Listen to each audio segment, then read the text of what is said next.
Hello बच्चों, स्वागत है आप सभी का हमारे YouTube चैनल स्टडी फर्स्ट में एक बार फिर से।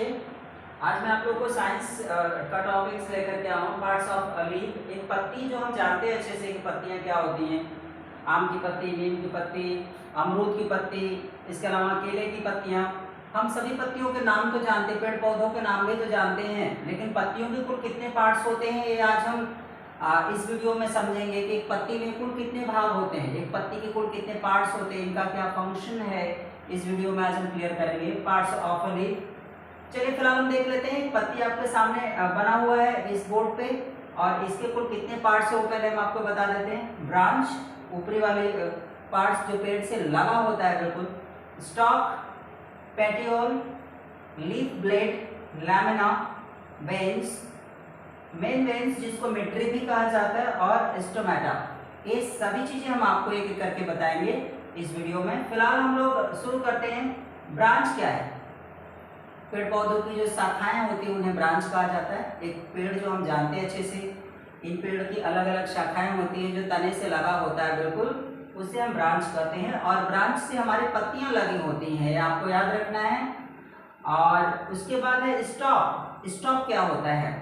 स्टॉक होता है पत्ती का वह वाला भाग जो ब्रांच से लगा होता है। पत्ती का यह वाला हिस्सा जो आप देख रहे हैं, जहां से टच होता है पत्ती का वह वाला पार्ट्स ब्रांच के साथ जुड़ा होता है बिल्कुल, उसे आप क्या कहेंगे? स्टॉक कहते हैं। पत्ती का मान लीजिए ये वाला हिस्सा है और ये ब्रांच है आपका, और यहाँ पे जहाँ पे लगा हुआ है यह वाला पोर्शन आपका क्या कहलाएगा? स्टॉक कहलाता है। ये वाला पोर्शन आपका स्टॉक कहलाएगा, इसे आपको याद रखना है। आगे है पेटियोल। पेटियोल क्या होता है? यह वाला जो लेंथ होता है जो आप देख रहे हैं, यहाँ से लेकर के यहाँ तक का जो लेंथ होता है, ये लेंथ पूरा हमारा क्या कहलाएगा? पेटियोल कहलाता है। ये पूरा लेंथ हमारा पेटियोल। तो आपको याद रखना है पेटियोल एक पूरा यहाँ से यहाँ तक का लेंथ है, इसको आप पेटियोल कहेंगे, ये आपको याद रखना है। इसके बाद है लीफ ब्लेड। पत्ती का जो नुकीला वाला ये आप देख रहे हैं, जो एकदम साइड वाला जो सरफेस होता है, उसको हम क्या कहेंगे? लीफ ब्लेड कहते हैं। जैसे एक पत्ती हमने ड्रॉ किया इस तरीके से, इस तरीके से एक पत्ती हमने बना दी आपके सामने, मान लीजिए इस तरह से एक पत्ती बन गया, तो इसका ये जो एक कॉर्नर वाला जो बाउंड्री देख रहे हैं, इसी बाउंड्री को हम क्या कहेंगे? लीफ ब्लेड कहते हैं। Leaf blade.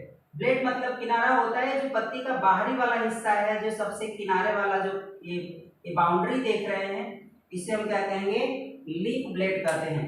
आगे चलते हैं इसमें। लीफ ब्लेड के बाद है लैमिना। लैमिना क्या होता है? पत्ती का चौड़ा वाला जो हिस्सा आप देख रहे हैं उसको लैमिना कहते हैं। जो फ्लैट पार्ट होता है पत्ती का, पत्ती चौड़ी होती है, हम अच्छे से जानते हैं। पत्ती का जो चौड़ा वाला हिस्सा होता है उसे हम क्या कहते हैं? लैमिना कहते हैं, वो भी याद रखिए। आगे है वेन्स। ये पतली पतली जो धारियां देख रहे हैं यहाँ पे डायग्राम में, ये पतली पतली जो धारियां निकली हुई हैं, इसको वेन्स कहते हैं। ये बहुत ज्यादा होती हैं पत्तियों में, एकदम जाल की तरह संरचना बना लेती हैं, तो हम इसे क्या कहते हैं? वेन्स कहते हैं। और वेन्स क्या काम करते हैं हम आपको बारी बारी से, जो भी इसमें फंक्शन होंगे जिनके भी, चाहे वो लेमिना के हो, चाहे वेन्स के हो, चाहे मेन वेन्स के हो, चाहे स्टोमेटा के हो, जिनके अपने अपने फंक्शन होते हैं वो हम आपको क्लियर कर देंगे इस वीडियो में। वेन्स आपको पता हो गया, जो जाल की तरह बहुत पतली पतली संरचना होती है पत्तियों में, जो पूरे पत्तियों में बिखरी होती है एक जैसी, उसे हम क्या कहेंगे? वेन्स कहते हैं। आगे है मेन वेन। मेन वेन को मिडरिप कहा जाता है। आप डायग्राम में देखिए, लंबी सी धारीनुमा संरचना है जो यहाँ से लेकर के पूरा यहाँ तक ये जा रही है, इसे हम क्या कहेंगे? मेन वेन कहेंगे।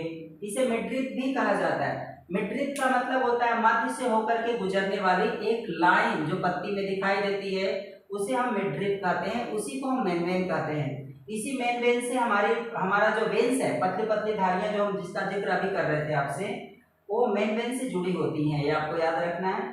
अगला है स्टोमेटा। स्टोमेटा जो ये सर्कल जैसी संरचना आप देख रहे हैं, गोला गोला सी संरचना पत्तियों में दिखाई दे रही है, ये स्टोमेटा होता है। ये आपको सीधे इस तरह से नहीं दिखाई देगा, इसको देखने के लिए माइक्रोस्कोप की सहायता। अब आप देख रहे होंगे तो सोच रहे होंगे तो पत्ती में होता ही नहीं है, तो डायरेक्ट दिखता ही नहीं है, तो डायरेक्ट बिल्कुल नहीं देखेगा आपको। इसको देखने के लिए आपको माइक्रोस्कोप की सहायता लेनी पड़ेगी, तब जाकर के आपको नजर आएगा स्टोमेटा। स्टोमेटा का बड़ा फंक्शन है, इसके लिए हम एक अलग से वीडियो आप लोग के लिए अपलोड करेंगे। फिलहाल हम इन जितने भी इसमें पार्ट्स हैं, जिनके कुछ रोल्स हैं, अपने अपने कुछ फंक्शन है पत्तियों के लिए, वो हम क्लियर कर लेते हैं। लैमिना के बारे में हमने बता ही दिया, फ्लैट पार्ट होता है जिसकी वजह से पत्ती चौड़ी होती है, आपको याद होना चाहिए। वेन्स क्या होता है, पतली पतली जो ये धारियां देख रहे हैं जो जाल की तरह संरचना बनाती है, इसे आप वेन्स कहते हैं। वेन्स पूरी तरीके से मेन वेन या मिड ड्रिप से लगी होती है। वेन्स का काम क्या हो मैं बता देता हूँ। जब पत्तियों में पानी पहुंचता है पौधों की जड़ों के द्वारा, पौधे की जड़ें जो है पानी को ट्रांसपोर्ट करती हैं पत्तियों में, जड़ों के माध्यम से जब पत्तियों में पानी पहुंचता है तो पानी पहले आपका मेन वेन में जाता है, जो मेन वेन देख रहे हैं यहाँ से निकलता है, मेन वेन में जाता है, और इसके बाद इन पतली पतली धारी जैसी संरचना जिसको आप वेन्स कहते हैं, इन धारियों की संरचना के माध्यम से, इन धारियों के माध्यम से पत्तियों में सभी जगह पर पानी आराम से पहुंच जाता है, क्योंकि ये पूरी तरीके से मेन वेन से लगी होती हैं।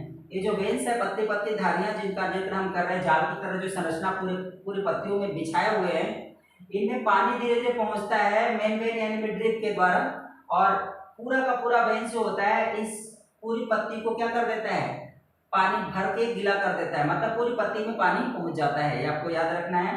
तो मेन वेन्स जो है वो पूरा का पूरा पानी यहाँ से लेकर के यहाँ तक ट्रांसपोर्ट करता है पत्ती में, और इस मेन वेन से लगी हुई जितनी भी वेन्स है पतली पतली, उन सभी में पानी धीरे धीरे क्या करता है, पहुंच जाता है। जैसे मैं एग्जांपल आपको बताऊं, आपने एक पाइप लगा के रखा है, मेन पाइप, उसे छोटी छोटी पाइप्स आपने डाल दी, जैसे कि आप वाटर ड्रिप का इस्तेमाल करते हैं, जैसे कि इरिगेशन जो होता है कि सिंचाई रेगिस्तान वाले एरिया में आप जब सिंचाई करते हैं तो स्प्रिंकलर सिस्टम का इस्तेमाल करते हैं। तो स्प्रिंकलर सिस्टम से क्या करते हैं आप, वहां से जो मेन पाइप होती है वहां से पानी निकल करके चारों तरफ पानी क्या करता है, फैलता है और फुहारा टाइप का देता है। सेम यहाँ भी है, मेन वेन से जितनी भी वेन्स पतली पतली जुड़ी हुई हैं, इनमें सब में पतली पतली धारियों में पानी पहुंच जाता है, जिसकी वजह से पूरा का पूरा पत्ती क्या हो जाता है, पानी से भर जाता है। ये आपको याद रखना है। अगला है स्टोमेटा।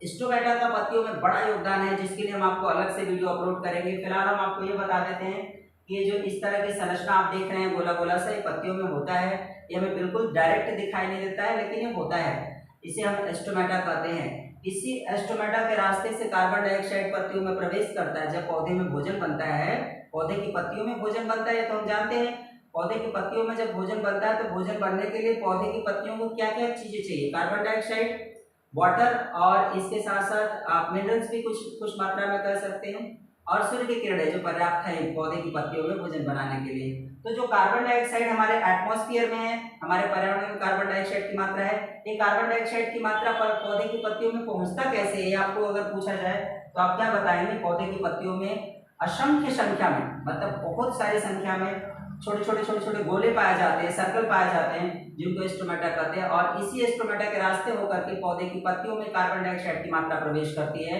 जिसके बाद पौधे के अंदर पत्तियों में भोजन बनता है, और भोजन बनने की प्रक्रिया को फोटोसिंथेसिस कहते हैं, हम सभी जानते हैं। और जब भोजन बन जाता है तो उसके बाद ऑक्सीजन बनता है, ऑक्सीजन का निर्माण होता है। वो ऑक्सीजन जब हमें चाहिए होता है, क्योंकि हमें अच्छे से पता है पौधे भोजन बनाने के बाद ऑक्सीजन रिलीज करते हैं, ऑक्सीजन हमारे लिए देते हैं, वो ऑक्सीजन स्टोमेटा के रास्ते ही होकर के पत्तियों से बाहर आता है। याद रखिए, स्टोमेटा एक प्रकार का ट्रांसपोर्टेड पैसेज है, जिसके रास्ते होकर के एक्सचेंज ऑफ गैसेस होते हैं। कभी पूछा जाए आपसे सवाल कि एक्सचेंज ऑफ गैसेस के लिए पौधे की पत्तियों में क्या पाया जाता है, तो आपको नाम लेना है stomata. Stomata exchange of gases के लिए बड़ा रोल प्ले करता है पौधे की पत्तियों में। एक्सचेंज ऑफ गैसेस का मतलब होता है कार्बन डाइऑक्साइड को अंदर अलाउ करता है जाने के लिए, और ऑक्सीजन को बाहर निकलने के लिए अलाउ करता है, यही एक्सचेंज ऑफ गैसेस, गैसों की अदला बदली करने का काम करता है स्टोमेटा। जब पौधे की पत्तियों में भोजन बनने की तैयारी होती है तो उस समय कार्बन डाइऑक्साइड की मात्रा को पौधे की पत्तियों में इसी रास्ते से भेजा जाता है, जो सुरक्षित पहुंच जाता है, और भोजन बनने के बाद जब ऑक्सीजन बन जाता है पौधे की पत्तियों में, तो वो ऑक्सीजन की मात्रा पौधे की पत्तियों से बाहर एटमॉस्फेयर में आता है, तभी तो हम ऑक्सीजन लेते हैं।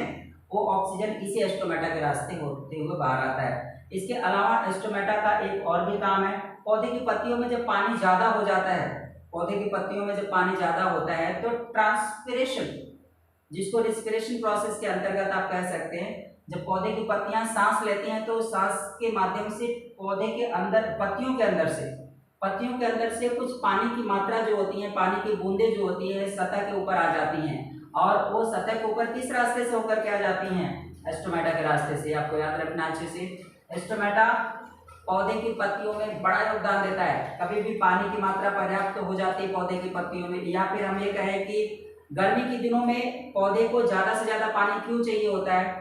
क्योंकि लॉस ऑफ वाटर ज़्यादा होता है। लॉस ऑफ वाटर ज़्यादा क्यों होता है? क्योंकि respiration, the rate of respiration बढ़ जाता है। पौधे की पत्तियों में श्वसन प्रक्रिया की दर काफ़ी तेज हो जाती है, जिसके बाद स्टोमेटा के रास्ते पानी की मात्रा जो होती है बहुत ज़्यादा लॉस होने लगती है, जिसके बाद पौधों को ज़रूरत से ज़्यादा पानी की जरूरत होती है। ये आपको गर्मी में देना पड़ता है। तो स्टोमेटा के रास्ते ही रिस्पिरेशन की प्रक्रिया संपन्न होती है, ट्रांसपिरेशन की प्रक्रिया संपन्न होती है, जिसके बाद पौधे की पत्तियों में जो पर्याप्त मात्रा में पानी होता है वो पानी जरूरत से ज्यादा पौधे की पत्तियों से स्टोमेटा के रास्ते होते हुए बाहर आता है। ये आपको याद रखना है। ट्रांसपिरेशन या रिस्पिरेशन की विशेष प्रक्रिया सबसे ज्यादा आपको गर्मियों में देखने को मिलेगा। द रेट ऑफ रिस्पिरेशन जो होता है सबसे ज्यादा गर्मी में होता है, ठंडी में नॉर्मल होता है, बरसात में सबसे कम होता है, क्योंकि एटमॉस्फेयर में काफी ज्यादा मॉइस्चर कंटेनिंग एरियाज होते हैं, जिसके बाद पौधे की पत्तियों में पानी की मात्रा पर्याप्त होती है। और एटमॉस्फेयर काफी ज्यादा लो टेम्परेचर एरियाज होते हैं रेनी सीजन और विंटर सीजन में, इसलिए वहां पे लॉस ऑफ वाटर कम होता है, जिसके बाद द लॉस ऑफ वाटर कम होने की वजह से द रिस्पिरेशन भी कम हो जाता है पौधे की पत्तियों से, और पानी की पर्याप्त मात्रा पत्तियों में बनी होती है। पत्तियों में ही नहीं, पौधे के अलग अलग हिस्सों में भी ठंडी और बरसात के मौसम में पानी की पर्याप्त मात्रा होती है। सिर्फ गर्मी में लॉस ऑफ वाटर ज्यादा होता है। क्यों लॉस ऑफ वाटर ज्यादा होता है? क्योंकि the rate of respiration high हो जाता है।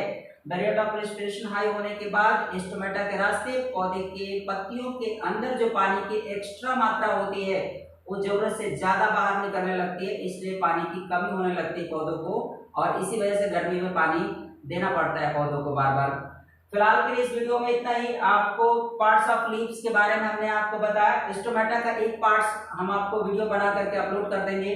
स्टोमेटा का लंबा प्रोसेस है, उसके डायग्राम्स है, उसमें आपको अलग अलग तरीके के पार्ट्स भी डिस्क्राइब किए गए, तो हम एक वीडियो अपलोड कर देंगे आपको स्टोमेटा के लिए, क्योंकि इसका फंक्शन थोड़ा बड़ा है। फिलहाल अगर वीडियो आपको अच्छा लगा हो तो इसे लाइक करें, शेयर करें जरूर से ज्यादा लोगों में, ताकि पार्ट्स ऑफ लीव्स के बारे में उन्हें भी समझ में आए, और चैनल को सब्सक्राइब करें, बेल आइकन को जरूर दबाएं, ताकि आने वाले वीडियोस की कुछ इसी तरह के नोटिफिकेशन हम आपको देते रहें। और तब तक के लिए धन्यवाद। Good night.